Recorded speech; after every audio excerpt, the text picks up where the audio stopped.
എല്ലാവർക്കും നമസ്കാരം. Popular front എന്ന സംഘടന നിരോധിക്കപ്പെട്ടതായി നമുക്കറിയാം. അവരുടെ പ്രധാനപ്പെട്ട നേതാക്കന്മാരെല്ലാവരും തന്നെ ജയിലിലാണ്. പല സമയത്തായിട്ട് പലരും ജാമ്യാപേക്ഷയൊക്കെ വിവിധ കോടതികളിൽ കൊടുക്കുന്നുണ്ടെങ്കിലും കോടതികളൊന്നും തന്നെ അനുഭാവപൂർവ്വം അത് പരിഗണിക്കാറില്ല. ഇവർക്കെതിരെയുള്ള കണ്ടെത്തലുകൾ ഗുരുതരമാണ് എന്നാണ് പറയുന്നത്. ഇതിൽ ചില വാർത്തകളൊക്കെ നമ്മുടെ നാട്ടിലുള്ള മാധ്യമങ്ങൾ റിപ്പോർട്ട് ചെയ്യുന്നുണ്ട്, എന്നാൽ ചിലത് വ്യാപകമായി റിപ്പോർട്ട് ചെയ്യപ്പെടുന്നില്ല.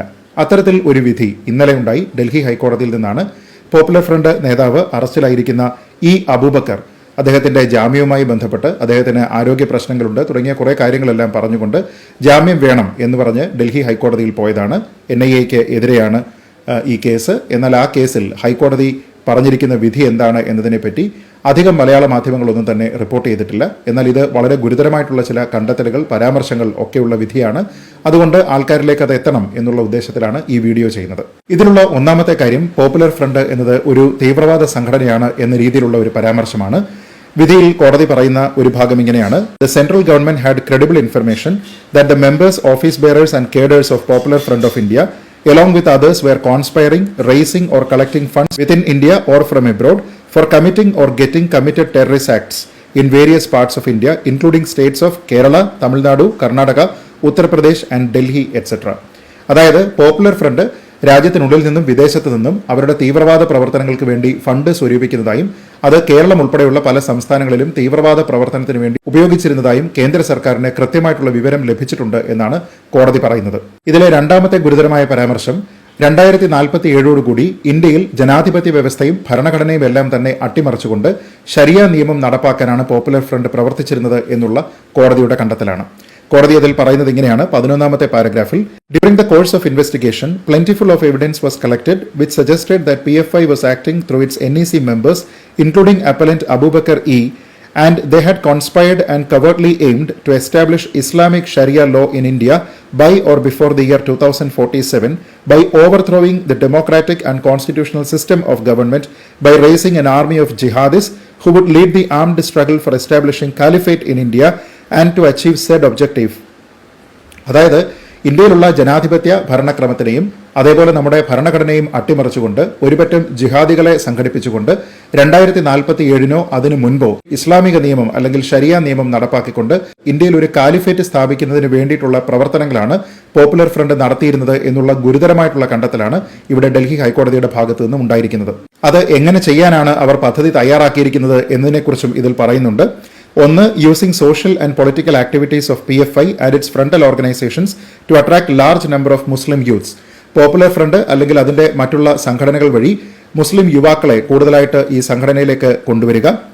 രണ്ട്, inciting enmity and hatred against the Hindus by propaganda of Islam in danger in India and atrocities being committed against the Muslims by Hindus and Hindu organizations.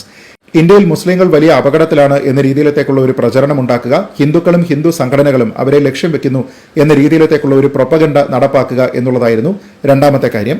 മൂന്ന്, identifying Muslim youth gullible to such propaganda and radicalising them for participating in jihad. ഇത്തരത്തിലുള്ള പ്രചരണത്തിൽ വീണു പോകുന്ന മുസ്ലിങ്ങളെ radicalise ചെയ്തതിനു ശേഷം അവരെ ജിഹാദികളാക്കി മാറ്റുന്നതിന് വേണ്ടിയിട്ടുള്ള ഒരു പ്രവർത്തനം. നാല്, organising terrorist camps where arms training was imparted for commission of violent and terrorist acts. 4, സായുധ ക്യാമ്പുകൾ നടത്തുക, അവിടെ വളരെ വയലന്റ് ആയിട്ടുള്ള തീവ്രവാദ പ്രവർത്തനങ്ങൾക്ക് വേണ്ടി ആയുധ പരിശീലനം ജിഹാദികൾക്ക് നൽകുക എന്നുള്ളതായിരുന്നു. 5, raising funds and distributing them for terrorist activities and for procurement of weapons.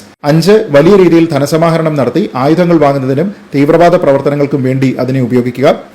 6, creating hit squads by recruitment of radicalised Muslim youth to eliminate Hindu leaders and to create an army. അതായത് 6ാമത്തെ പോയിന്റിൽ പറയുന്നത് റാഡിക്കലൈസ് ചെയ്യപ്പെട്ട മുസ്ലിം യുവാക്കളെ ചേർത്ത് സായുധമായിട്ടുള്ള ഒരു army ഉണ്ടാക്കുക, അതുവഴി ഹിന്ദു നേതാക്കളെ എല്ലാം തന്നെ ടാർഗറ്റ് ചെയ്യാൻ വേണ്ടിയിട്ട് ഹിറ്റ് സ്ക്വാഡുകൾ ഉണ്ടാക്കുക എന്നതായിരുന്നു. 7ാമത്തേത്, inciting its members to join ISIS and implement ISIS tactics for establishment of caliphate in India. അവരുടെ അംഗങ്ങളായിട്ടുള്ള ആൾക്കാരെ എല്ലാവരെയും ISISൽ ചേർന്ന് ഒരു കാലിഫേറ്റ് ഇന്ത്യയിൽ ഉണ്ടാക്കുന്നതിന് വേണ്ടി ശ്രമിക്കുക തുടങ്ങിയ കാര്യങ്ങളാണ്. അതീവ ഗുരുതരമായിട്ടുള്ള കണ്ടെത്തലുകളാണ് ഇവയെല്ലാം. എന്തുകൊണ്ടാണ് ഇവയൊന്നും തന്നെ മാധ്യമ ശ്രദ്ധ നേടാഞ്ഞത് എന്നുള്ളതാണ് എന്നെ അത്ഭുതപ്പെടുത്തുന്നത്. ഇനി ഇതിലെ മൂന്നാമത്തെ ഞെട്ടിപ്പിക്കുന്ന കണ്ടെത്തൽ, such statements also gone to show that the objective of such weapon training was with the idea of overthrowing the democratically elected government to replace the Constitution of India with a Caliphate Sharia law. ഇത്തരത്തിലുള്ള സായുധ പരിശീലനമെല്ലാം നടത്തിയതിനു ശേഷം ഇന്ത്യയിലുള്ള ജനാധിപത്യ ഭരണ സംവിധാനത്തിനെ അട്ടിമറിച്ചുകൊണ്ട് നമ്മുടെ ഭരണഘടനയെ അസാധുവാക്കിക്കൊണ്ട് ഇസ്ലാമിക ശരിയ നിയമം ഇവിടെ നടപ്പാക്കുന്നതിന് വേണ്ടിയാണ് പോപ്പുലർ ഫ്രണ്ട് പ്രവർത്തിച്ചത് എന്നാണ് ഡൽഹി ഹൈക്കോടതി കണ്ടെത്തുന്നത്. വളരെ ഗുരുതരമായിട്ടുള്ള കണ്ടെത്തലുകളാണ്. ഈ കണ്ടെത്തലുകളെല്ലാം തന്നെ മാധ്യമ ശ്രദ്ധ നേടേണ്ടതാണ്. അത് എന്തുകൊണ്ട് അങ്ങനെ ഉണ്ടായില്ല എന്ന കാര്യം എന്നെ അതിശയിപ്പിക്കുന്നുണ്ട്. പോപ്പുലർ ഫ്രണ്ട് നടത്തിയിരുന്ന തീവ്രവാദ പ്രവർത്തനത്തിനെ പറ്റി വളരെ വ്യക്തമായിട്ടുള്ള കണ്ടെത്തലുകളുടെ അടിസ്ഥാനത്തിലാണ് ഡൽഹി ഹൈക്കോടതി ഈ ഒരു കാഴ്ചപ്പാടിലേക്ക് എത്തിയിരിക്കുന്നത് എന്ന് വേണം മനസ്സിലാക്കാൻ. എന്തായാലും ഇത്തരത്തിലുള്ള ആപൽക്കരമായിട്ടുള്ള ഒരു സംഘടനയെ, അതും നമ്മുടെ ജനാധിപത്യ ഭരണ സംവിധാനത്തിനെ അട്ടിമറിച്ചുകൊണ്ട് ഇസ്ലാമിക നിയമം നടപ്പാക്കുന്നതിന് വേണ്ടി ശ്രമിച്ച, നമ്മുടെ രാജ്യത്തെ ഭരണഘടനയെ അസാധുവാക്കുന്നതിന് വേണ്ടി ശ്രമിച്ച ഒരു സംഘടനയെ നിരുപാധികം നിരോധിക്കുന്നതിന് വേണ്ടി തീരുമാനമെടുത്ത കേന്ദ്ര സർക്കാരിനെ ഒരിക്കൽ കൂടി അഭിനന്ദിച്ചുകൊണ്ട് ഈ വീഡിയോ അവസാനിപ്പിക്കുന്നു. ജയ് ഹിന്ദ്.